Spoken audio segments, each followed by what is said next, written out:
বিজেপির দ্বিতীয় প্রার্থী তালিকায় থাকছে বিরাট চমক। দুটো কেন্দ্রে এমন প্রার্থী ঘোষণা করা হবে যেটা হয়তো আপনারা আগেও কল্পনা করতে পারেননি। তো এমন দুটো কেন্দ্র কোন দুটি কেন্দ্র, তার পাশাপাশি বাকি 22টি কেন্দ্রে কে কোথায় দাঁড়াচ্ছেন তার তথ্য কিন্তু আজকের এই ভিডিওর মাধ্যমে আপনাদের সামনে তুলে ধরব। সুতরাং ভিডিওটা মোটেও স্কিপ না করে প্রথম থেকে শেষ অবধি দেখুন, তাহলে সমস্ত কেন্দ্রের প্রার্থীর তালিকা কিন্তু আপনারা পেয়ে যাবেন।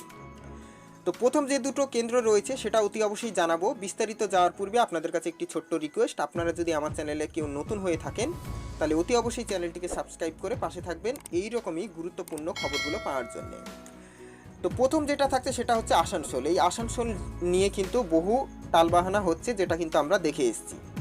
তো এখানে যে প্রার্থী দাঁড়াতে চলেছে সেটি হচ্ছে নিরাহুয়া, অর্থাৎ দীনেশ লাল যাদব, ভোজপুরি সুপারস্টার, আপনারা অনেকেই জানেন। ইতিমধ্যেই পূর্বে কিন্তু পবন সিং দাঁড়াবে বলেছিল, কিন্তু বর্তমানে আবার এখন শোনা যাচ্ছে যে সেখান থেকে কিন্তু তিনি লড়বেন না, তার পরিবর্তে কিন্তু দীনেশ লাল যাদব সেখান থেকে কিন্তু লড়তে পারেন। আজকে কিন্তু তিনি আসানসোলে এসেছিলেন এবং সাধারণ জনসংযোগ কিন্তু করে গেছেন। আচ্ছা, দ্বিতীয় যে গুরুত্বপূর্ণ কেন্দ্র সেটা হচ্ছে মেদিনীপুর। এখানে যে বড় চমকটা থাকছে সেটা হচ্ছে দিব্যেন্দু অধিকারী।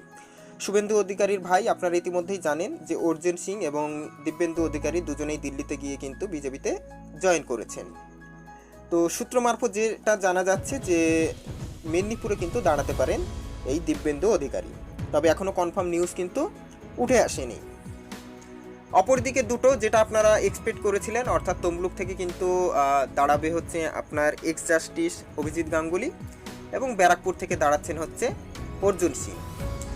তো এই চারটের মধ্যে দুটো তো একদম নতুন, যেটা আপনারা কখনো ভাবতেও পারেননি, সেটা আপনাদের জানিয়ে দিলাম। পরবর্তী যে জায়গাগুলো থাকছে সেগুলো কিন্তু আপনাদের সামনে পরপর জানাচ্ছি। উত্তর কলকাতা থেকে থাকবেন তাপস রায়, প্রায় পাকা, ঠিক আছে। বসিরহাট থেকে মোহাম্মদ শামী হতে পারেন, এখনও কনফার্ম নিউজ কিন্তু উঠে আসেনি। জলপাইগুড়ি থেকে দাঁড়াতে পারেন রাজু বিস্তা। জঙ্গিপুর থেকে কিন্তু একটি নাম উঠে আসছে, সেটা হচ্ছে মাফুজা খাতুন। আর দমদম থেকে কিন্তু দাঁড়াতে পারেন দিলীপ ঘোষ, তবে মেদিনীপুর নিয়েও কিন্তু একটু টালবাহানা আছে, আপনারা সকলেই জানেন। আর বাকি জেলাগুলোতেও মোটামুটি সেরকম খুব একটা প্রার্থীর কিন্তু চমক নেই। মোটামুটি 10টি কেন্দ্রের প্রার্থীর চমক কিন্তু যথেষ্ট থাকছে।